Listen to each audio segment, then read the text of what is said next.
Ganoderma அப்படிங்கிறது ஒரு காளான். இந்த காளான்ல கூட எவ்வளவு சொல்றாங்க, கிட்டத்தட்ட 38,000 வகைகள் இருக்கு அப்படின்னு சொல்றாங்க. இந்த 38,000 வகையில 2,000 வகைகள் மட்டும்தான் நம்ம சாப்பிடக்கூடிய தன்மை வாய்ந்தது. அந்த 2,000 வகையிலுமே 200 வகையில மட்டும்தான் மருத்துவ குணங்கள் அடங்கி இருக்கு. அந்த 200 வகையிலுமே நம்பர் 1 அப்படின்னு சொல்லக்கூடியதான் இந்த கேனோடர்மா லூசிடம். இந்த கேனோடர்மா லூசிடம் பொறுத்த வரைக்கும் இத பழமையான சீனர்கள் வாழ்ந்த காலத்திலேயே இது வந்து ஒரு மிகச்சிறந்த ஒரு மருத்துவ குணத்திற்காக இத பல நோய்களுக்கு பயன்படுத்திட்டு வந்திருக்காங்க. 5,000 ஆண்டுகளுக்கு முன்னாடி ரொம்ப பிரபலமாக இருக்கிறதுனால தான் இத ட்ரெடிஷனல் சைனீஸ் மஷ்ரூம் இல்ல மெடிசன் அப்படின்னு சொல்லுவாங்க.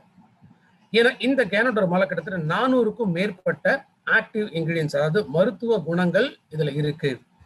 Polysaccharides, adenosine, triterpenoids, organic germanium, ganoderic essence, vitamins, minerals, இந்த மாதிரி நிறைய ஊட்டச்சத்துக்கள் முழுமையாக இருக்கக்கூடியதான் இந்த கேனோடர்மா.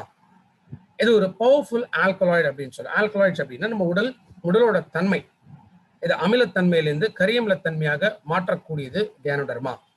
ஸோ கேனோடர்மா பொறுத்த வரைக்கும் இது நிறைய தெரப்பட்டிக் எஃபெக்ட்ஸ், தெரப்பட்டிக்னா ட்ரீட்மெண்ட், அதாவது நம்ம உடலுக்கு ஆரோக்கியத்தை கொடுக்கக்கூடிய விஷயங்கள் நிறைய இருக்குங்கிறதையுமே கண்டுபிடிச்சிருக்காங்க. ஸோ கேனோடர்மா எடுக்கிறதுனால நம்ம உடம்புல எப்போதுமே அதிக சக்தி வந்து இருக்கும், நல்ல ஒரு ஸ்டாமினா நம்ம பாடியில வந்து டெவலப் ஆகும்.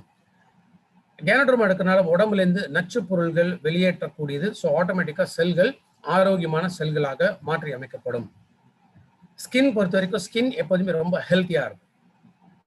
ஆக்சிஜன் கேரிங் கெப்பாசிட்டின்னு சொல்றோம். நம்ம உடலுக்கு என்ன தேவைன்னா பிராணவாயு தேவை. ஸோ எவ்வளவுக்கு நல்ல பிராணவாயு கிடைக்கும் அந்த அளவுக்கு நம்மளால ஹெல்த்தியா இருக்க முடியும். அந்த எனர்ஜி, ஸ்டாமினா, பவர் இது எல்லாமே கிடைக்கும். ஸோ கேனோடர்மா எடுக்கிறதுனால அந்த ஆக்சிஜனேஷன் கெப்பாசிட்டி வந்து இன்க்ரீஸ் ஆகுது. புத்திசாலித்தனம், புத்தி கூர்மை இது அதிகமாகக்கூடியது கேனோடர்மால. நோய் எதிர்ப்பு சக்தியை அதிகப்படுத்தும். அதே போல நல்ல ஒரு தூக்கம் அப்படிங்கிறது கிடைக்கும். கேனோடர்மா பொறுத்த வரைக்கும் சர்க்கரை நோய் இருக்கிறவங்களுக்கு தாராளமாக கொடுக்கலாம். அதே மாதிரி பிளட் சர்க்குலேஷன் இம்ப்ரூவ் ஆகிறதுனால high blood pressure, heart related problems இருக்கிறவங்களுக்கு கேனோடர்மா ரெக்கமெண்ட் பண்ணலாம். தைராய்டு ப்ராப்ளம் இருக்கிறவங்களுக்கு கேனோடர்மா ரெக்கமெண்ட் பண்ணலாம்.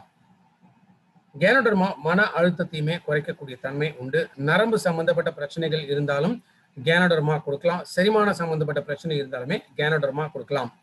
ஸோ கேனோடர்மா ஒரு நாளைக்கு 2லேருந்து 3 கேப்சூல் வரைக்கும் சாப்பிட்றதுக்கு முன்னாடி வெறும் வயிற்றுல எடுத்துட்டு வரணும். கால் பாதம் வழியாகவுமே நச்சு பொருள்களை வெளியேற்றக்கூடிய ஒரு மெத்தட், அதுக்கு பேர் தான் இந்த ஃபுட் ரிஃப்ளெக்ஸாலஜி.